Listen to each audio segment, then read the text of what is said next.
लेकर आएंगे, अरे लेकर आएंगे, अरे लेकर आएंगे। We want, we want, we want, we want.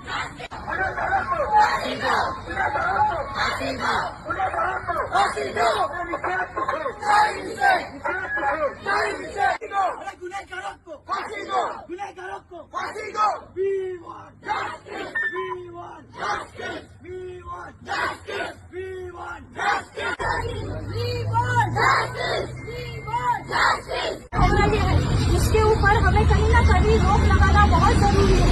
तो मैं सभी लेडीज को यहाँ पे आने के लिए पहले शुक्रिया अदा करूंगी और बताऊंगी कि आज जो माहौल हमारे बीच चल रहा है, आज हमारी लड़कियां सुरक्षित नहीं है। आज कल का माहौल, आज जैसे कि देखा हमने बदलापुर में 2 लड़कियों के साथ जो गलत हुआ है वो सभी को मालूम है। इसी तरह कोल्हापुर, कलकत्ता, गुजरात हर जगह जगह पे हमें सुनाई देना है। तो इसीलिए हम यहाँ पर आवाज उठाने के लिए आए हैं और भारत सरकार से हम अपील कर रहे हैं कि आज हमारे देश में आप कितनी भी सुविधा दे दीजिए, लेकिन हमारी लड़कियां आजाद नहीं है, हमारी लड़कियां सुरक्षित नहीं है। ही आमची मागणी आहे। आता बाकी कंट्रीमध्ये कमीत कमी सर जर समजा असं काय आढळून आला की 7 दिवसात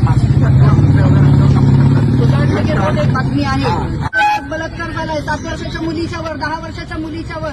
हो, महाराष्ट्रातच कशाला धरताय तुम्ही? आपल्या सवत्सड्यावर सुद्धा आम्ही फिरायला जाऊ शकत नाही, तिथे सुद्धा बलात्कार होत आहेत आणि माणसाला मारून, लेडीजला मारून टाकताय. याचा अर्थ काय? आम्ही कुठे जायचं नाही काय? आमच्या मुली कुठे शिकू शकत नाही काय? तुम्ही बेटी बचाव आणि बेटी पढाव म्हणतात, त्याचा उपयोग काय आहे? बेटी बचाव नुसतं बोलून झालं नाही, तर आम्हाला न्याय पाहिजे. माझ्या घरातली मुलगी आहे, शिकते 7वीमध्ये आता.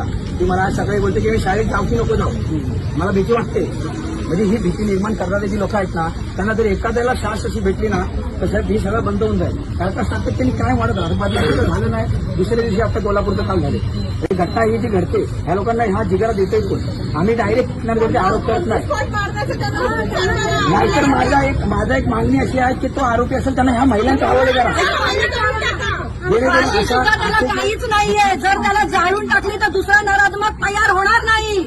फाशी सुद्धा काही नाही. धड वेगळं झालं की वेगळं, पण त्याला जर पाठ आणि पाठ त्याचा जळला की त्याला शास लागेल दुसऱ्या नराधमकाला की आम्ही तयार कसे व्हायचे याचा विचार. अगर न्याय द्यायला लागतात तर मग कसं होणार सर? आणि आम्ही प्रशायामध्ये असं घडलं तर आम्ही करणार काय? कोणाकडे जाणार मागणी मागायला?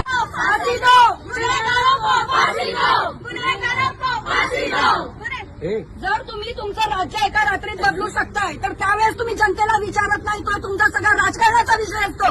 तसाच आता न्याय देताना तुमच्याजवळ कसले अजून साबूत आणि पुरावे तुम्हाला हवे की त्या नराधमकाला तुम्हाला न्याय देण्यासाठी वेळ लागेल का? म्हणून सर्वप्रथम आयोजक, मोर्चाचे आयोजक आणि तुम्हा सर्व सहभागींचं मनापासून आभार व्यक्त करतो. कारण की तुम्ही ज्या अटी आणि शर्ती दिलेल्या होत्या मी त्याचं तुम्ही पालन केलं आणि शांततेच्या मार्गाने तुमचं जे निवेदन किंवा तुमचा जो निषेध आहे मोर्चा स्वरूपी तुम्ही व्यक्त केलेला आहे पोलीस स्टेशनला येईपर्यंत. आता निवेदनाच्या अनुषंगाने सांगतो, हे सगळ्यात पहिला मुद्दा आपण आज आलोय की आपल्या ज्या लहान लहान मुली किंवा चिमुकल्यांसोबत जे अपघात झाले आणि जे विकृत मानसिकतेची लोक आहेत त्यांना फाशी भेटली पाहिजे ही आपली माग आहे. दुसरा विषय त्याच्या व्यतिरिक्त दुसरा की पोलीस प्रशासनाजवळ आपण काय आलो की आम्ही तुमच्याकडे आशेने बघतोय. याच्या पुढे असं होऊ नये म्हणून आम्हीच नियमित पेट्रोलिंग ठेवू, गावभेटी देऊ, त्याच्यानंतर प्रत्येक शाळा कॉलेजमध्ये सेमिनार घेऊ, तुमच्यामध्ये जनजागृती करून आणू आणि हा प्रकार किंवा अशा स्वरूपाचे प्रकार आपल्या हद्दीमध्ये होणार नाही त्याची पुरेपूर काळजी घेऊ.